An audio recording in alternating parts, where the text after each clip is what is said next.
여러분 안녕하십니까? 뉴스투데이 제주입니다. 오영훈 제주도지사 당선인의 핵심 공약인 기초자치단체 부활을 어떻게 할 것인지에 대한 논의가 시작됐습니다. 일단 일종의 의원 내각제 형태인 기관 통합형 안이 제시됐는데 앞으로 뜨거운 논쟁이 예상됩니다. 권혁태 기자입니다. 도지사직 인수위원회가 마련한 첫 번째 정책 토론회의 주제는 제주형 기초자치단체. 일단 무게중심은 일종의 의원 내각제 형태인 기관 통합형 기초자치단체로 쏠렸습니다. 새로운 행정체계에 따라 기초의원을 뽑고 그 안에서 행정 책임자를 선출한다는 안입니다.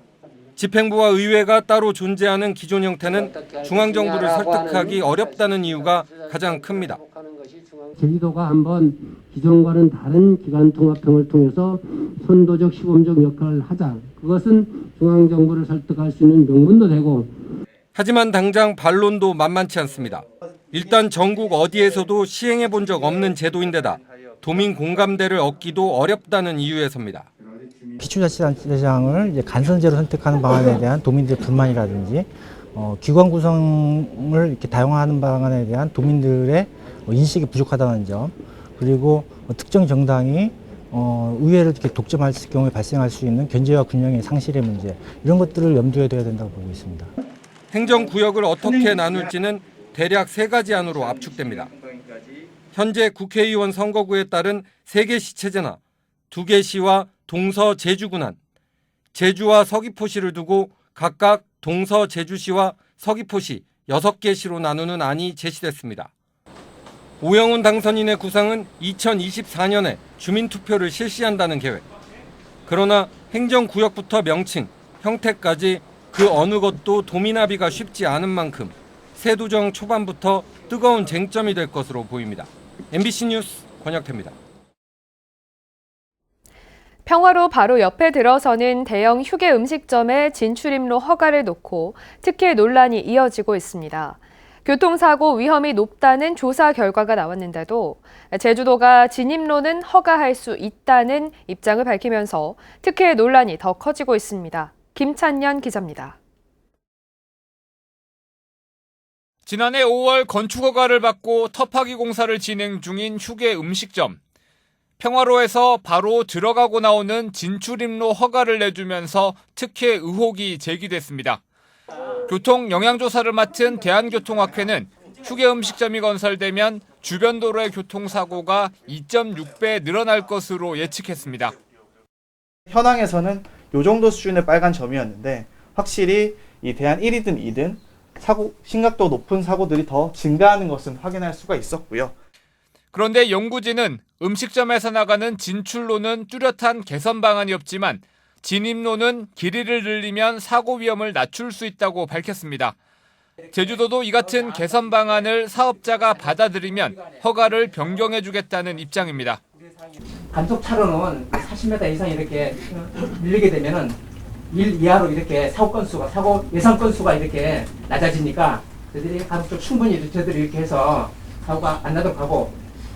주민들은 제주도가 섣불리 허가를 내준 뒤 사업자의 눈치만 보고 있다며 허가를 취소하라고 요구했습니다. 그럼 저 데이터나 저런 문제점을 가지고 대책을 사업자한테 요구를 했을까? 아니면 진출로 폐설을 하든가 아니면 기본 도로가 있잖아요. 저렇게 나오는 도로. 그걸 이용하든가 어떤 안을 제시를 했을 거 아니에요. 용역 결과 사고 위험이 높아질 것으로 예측됐지만 제주도에서는 명확한 결론을 내지 못하면서 진출입로를 둘러싼 논란은 당분간 계속될 것으로 보입니다. MBC 뉴스 김찬년입니다.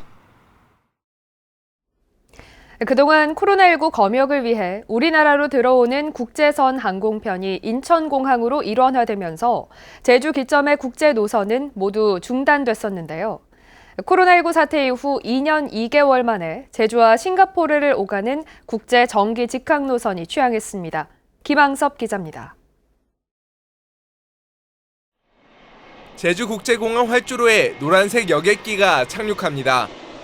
싱가포르의 저비용 항공사인 스쿠트 항공의 여객기입니다. 스쿠트 항공은 일주일에 3번씩 제주와 싱가포르 창의 국제공항을 오가게 됩니다. 코로나19 사태 이후 2년 2개월 만에 제주공항에 국제선 정기 항공편 운항이 재개된 겁니다. 첫 번째 항공편부터 관광객 201명을 태워 만석을 이룬 가운데 정기 노선 출항을 기념하는 환영 행사가 열렸습니다. 싱가포르인 개별 여행객과 함께 말레이시아 유력 여행사 관계자들도 제주 지역 관광지 사전 답사에 나섰습니다. Yeah, okay, because actually this is my second time visit. I've been here during the autumn, so I always wonder what summer in Jeju feels like. So that's why I choose Jeju. 오영훈 제주도지사 당선인은 에릭 테오 주한 싱가포르 대사를 만나 직항 노선 출항을 계기로 싱가포르에 제주 사무소를 설치하는 등 신남방 정책을 추진하겠다고 밝혔습니다. 동남아 내지는 중동까지 외교의 영역을 넓혀 나가는 게 필요하다고 생각되어지고요. 단순히 직항 노선을 늘리는 것도 중요하지만 어떻게 하면 교류를 확대할 것인지. And Changi Airport was handling 70 million passengers. So it is more than just 5.5 million. So the people who visit Singapore can also come to Jeju because of the flight. 제주 공항에는 이달 초 태국 방콕 노선에 전세기가 출항했고 하반기에는 베트남과 필리핀 노선에도 전세기가 출항할 예정입니다. 코로나19로 중단됐던 국제선 항공편이 잇따라 재개되면서 외국인 관광객 유치도 활성화될 전망입니다. MBC 뉴스 김항섭입니다.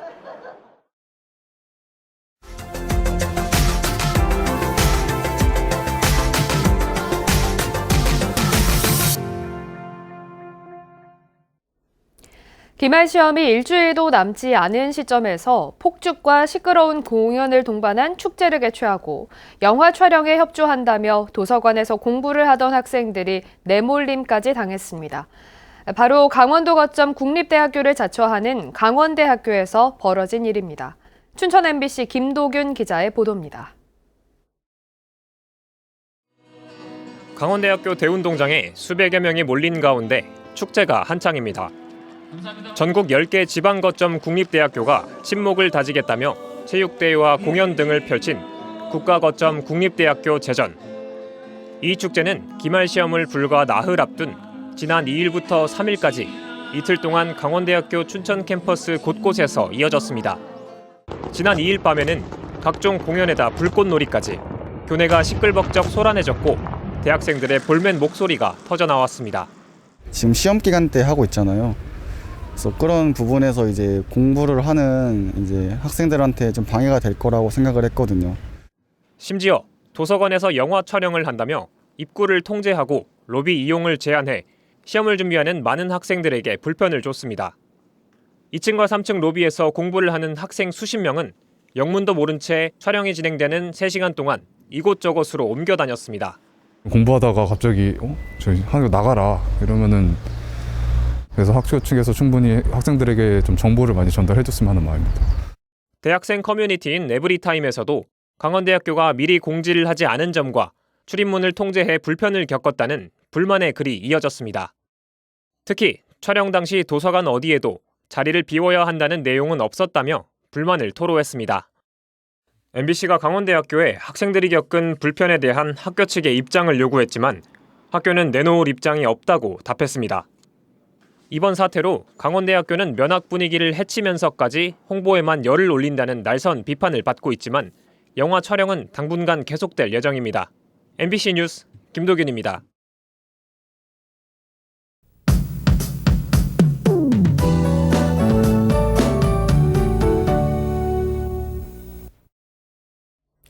아침부터 맑은 하늘에 햇볕이 들고 있습니다. 오늘 구름 낀 가운데 낮에 27도까지 오르겠는데요. 제주 남쪽 바다에서 유입되는 따뜻하고 습한 공기로 인해 한낮에는 덥고 습하겠습니다. 자외선도 무척 강하겠습니다. 자외선 지수가 매우 높은 수준까지 올라가겠는데요. 야외 활동하시는 분들은 햇볕 차단 잘해주셔야겠습니다. 오늘 제주 남쪽 해상으로 지나는 고기압의 가장자리에 들면서 오후부터 차차 구름이 많아지겠습니다. 자세한 기온 보시면 목요일 아침 현재 서부와 동부 지역 19도, 북부와 남부 지역 20도로 시작하고 있습니다. 한낮 기온은 어제와 비슷하거나 조금 높겠는데요. 북부 지역이 27도까지 오르면서 가장 높겠고요. 그 밖의 지역은 25도 안팎이 예상됩니다. 도서 지역도 맑은 가운데 낮 기온이 26도까지 올라가겠습니다. 바다의 물결은 비교적 잔잔하게 일겠습니다. 다만 고온다습한 공기가 찬 바다 위를 지나면서 당분간 바다에 안개가 끼는 곳이 있겠고요.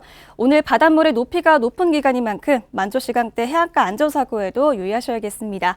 만조시각은 오전 11시 27분쯤이 예상됩니다. 주말에는 별다른 비 소식 없이 낮더위가 이어지겠고요. 다음 주 초반쯤 비가 내릴 것으로 예상됩니다. 기상정보였습니다.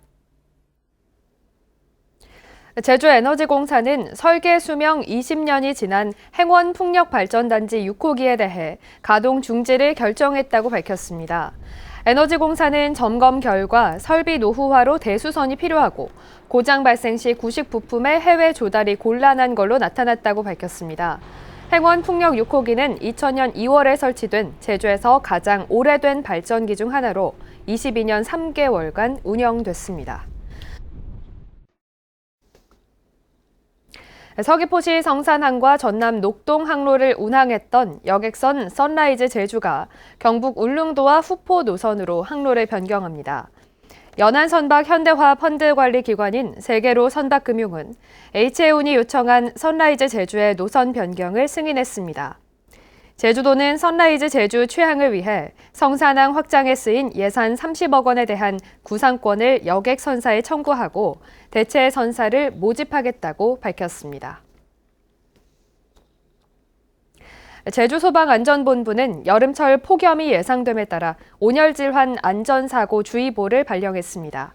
최근 5년 동안 도내에서 발생한 온열질환자는 353명으로 연평균 70명 이상의 환자가 발생했고 지난해 제주 지역 인구 10만 명당 온열 질환자 수는 9.6명으로 전국에서 가장 높은 걸로 나타났습니다. 질환별로는 열탈진이 절반 이상으로 가장 많았고 열경련과 열사병이 뒤를 이었습니다. 서귀포시가 2002 한일 월드컵 개최 20주년을 맞아 오는 18일 제주 유나이티드의 홈 경기에서 기념행사를 갖습니다. 기념행사에서는 월드컵 개최 공로자 13명에게 감사패를 전달하고 경기 전 시축과 감사 유니폼 전달, 경품 추천이 진행됩니다. 2002 월드컵 당시 제주 월드컵 경기장에서는 브라질과 중국, 슬로베니아와 파라과이의 예선전과 독일과 파라과이의 16강전이 열렸습니다. 환경 법령을 위반한 사업장이 무더기로 적발됐습니다. 제주도는 환경부와 함께 가축 분뇨와 폐수, 폐기물을 배출하는 도내 사업장 43곳을 대상으로 단속을 진행한 결과 28곳에서 폐수 측정기기 미부착과 폐기물 부적정 관리 등 74건의 위반 사항이 적발됐다고 밝혔습니다. 도는 위반 사업장을 대상으로 고발이나 영업 정지 등의 행정처분 조치를 하고 과태료를 부과할 예정입니다. 제주 제2공항 강행저지 비상도민회의는 논평을 통해 오영훈 제주도정은 월정리 하수처리장의 일방적 증설 강행을 중단하라고 요구했습니다. 이들은 제주도가 잘못된 정책에서 발생한 환경 부하를 주민들에게만 떠넘겨 하수처리장을 10년 만에 4배나 증설하게 됐다며 제2공항과 탑동 매립 등 과잉 개발을 불러일으키는 모든 사업을 중단해야 한다고 주장했습니다. 뉴스투데이 제주를 마치겠습니다. 시청해주신 여러분 고맙습니다.